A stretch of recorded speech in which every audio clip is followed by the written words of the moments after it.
Words can make you, break you, they can heal your soul, they can damage you forever. So I always try to use the positive words in my life wherever I go. They call it adversity, I call it opportunity. They call it weakness, I call it strength. They call me disabled, I call myself differently abled. They see my disability, I see my ability. There are some incidents that happen in your life, and those incidents are so strong that they change your DNA. And I'm going to share what exactly happened to me. I was 18 years old when I got married. And this thing I'm sharing for the very first time on an international level. I was 18 years old when I got married. I belonged to a very conservative family, a Baloch family, where good daughters never say no to their parents. My father wanted me to get married. And all I said was, if that makes you happy, I'll say yes. And of course, it was never a happy marriage. Just about after 2 years of getting married, about 9 years ago, I met a car accident. Somehow my husband fell asleep and the car fell in the ditch. He managed to jump out, saved himself. I'm happy for him. But I stayed inside the car and I sustained a lot of injuries. The list is a bit long. Radius ulna of my right arm were fractured. The wrist was fractured. Shoulder bone and collarbone were fractured. My whole rib cage got fractured. But that injury that changed me and my life completely as a person and my perception towards living my life was the spine injury. Many people came to rescue. They gave me CPR. They dragged me out of the car. And while they were dragging me out, I got the complete transection of my spinal cord. Those 2.5 months in the hospital were dreadful. I will not make up stories just to inspire you. I was at the verge of despair. One day, doctor came to me and he said, well, I heard that you wanted to be an artist, but you ended up being a housewife. I have a bad news for you. You won't be able to paint again because your wrist and your arm are so deformed, you won't be able to hold a pen again. And I stayed quiet. Next day, doctor came to me and said, your spine injury is so bad, you won't be able to walk again. I took a deep breath and I said, it's all right. The next day, doctor came to me and said, because of your spine injury and the fixation that you have in your back, you won't be able to give birth to a child again. That day, I was devastated.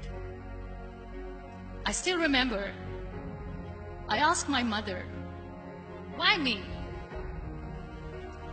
And that is where I started to question my existence. Why am I even alive? What's the point of living? I won't be able to be a mother again. And that was quite devastating for me. But then I realized there are so many children in the world, all they want is acceptance. So there is no point of crying, just go and adopt one. And that's what I did. I gave my name in different organizations, different orphanages. I didn't mention that I'm on a wheelchair, dying to have a child. So I just told them that this is Muniba Mazari and she wants to adopt a boy or girl, whatsoever, but I want to adopt a kid. And I waited patiently. 2 years later, I got this call from a very small city in Pakistan. I got a call and they said, are you Muniba Mazari? There is a baby boy and would you like to adopt? And when I say yes, I could literally feel the labor pain. I said, yes, yes, I am going to adopt him. I am coming to take him home. And when I reached there, the man was sitting and he was looking at me from head to toe. And in the back of my head, I kept thinking that, oh, he's going to say she's on the wheelchair. She doesn't deserve it. How is she going to take care of him? And I looked at him and I said, do not judge me because I'm on the wheelchair. But you know what he said? He said, I know you will be the best mother of this child. You both are lucky to have each other. And that day, I was 2 years old, 2 days old, and today he's 6. You know when you end up being on the wheelchair, what's the most painful thing? People think that they will not be accepted by the people because we, in the world of perfect people, are imperfect. So I decided to appear more in public. I started to paint. I always wanted to.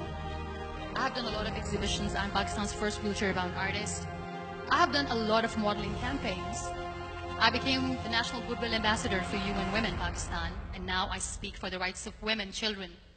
We talk about inclusion, diversity, gender equality, which is a must. I was featured in BBC 100 Women for 2015. I'm one of the Forbes 30 under 30 for 2016.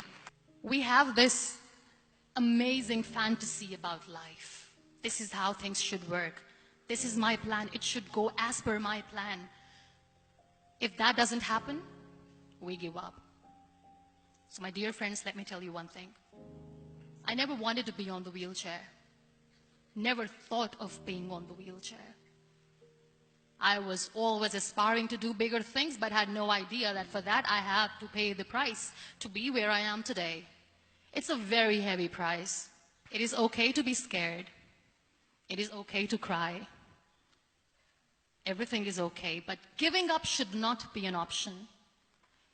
They always say that failure is not an option. Failure should be an option, because when you fail, you get up, and then you fail, and then you get up, and that keeps you going. That's how humans are strong.